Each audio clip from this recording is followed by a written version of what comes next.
Today's Bible verse comes from John chapter 15, verse 10, and it reads, "When you obey my commandments, you remain in my love, just as I obey my Father's commandments and remain in his love."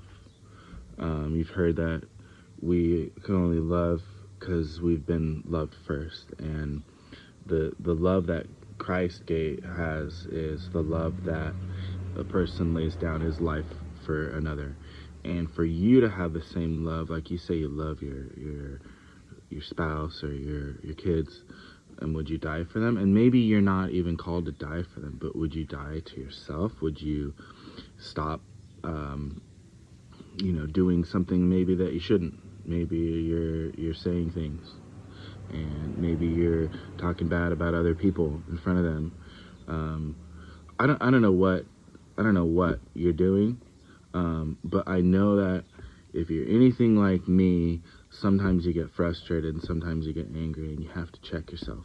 And if you aren't checking yourself, then the stuff you put out, like out of the abundance of the heart, the mouth speaks. And if you are saying a bunch,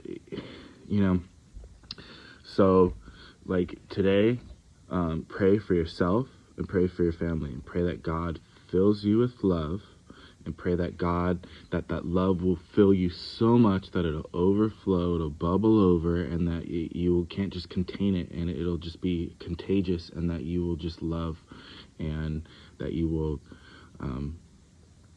just put God first, and, put your spouse, and then your kids. There is an order to these things, and,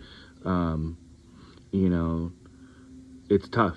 Like, I get it, it is tough. Life is tough, but this day and age, with all the garbage and all the bad things that have been going on in the world, and check the temperature of the world, and see that there's earthquakes, there's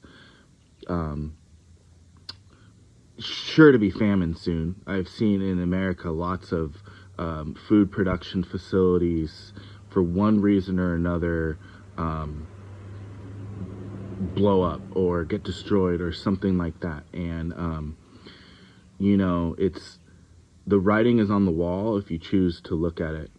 But when you do, like, don't take your eyes off this. Like, it's okay to be watching the news and stuff, but don't make that more important than this, because you can't always tell what's true online.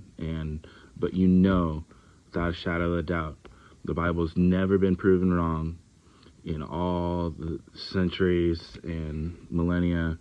It's just infallible, and it's the Word of God. And today, you can rejoice. We live in a country, I don't know where you live, but I live in a country where, like, for now, we still have freedom of speech and freedom of religion. And, it's sad to see some things going away, like freedom of press, and there's places that you're not allowed to go, and they put big black fences, and you're not allowed to fly drones in this area. And, this world is very sad. And, I'm really praying that you let your light shine, and you have to stop sinning.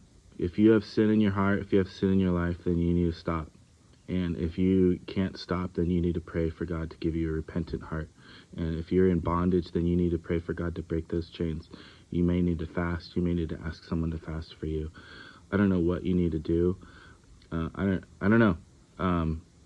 But hopefully today you will love each other, and that God can start producing fruit in your life, the fruit of the Spirit. And I hope today, this Friday, you have a great day, and that God blesses you and your family.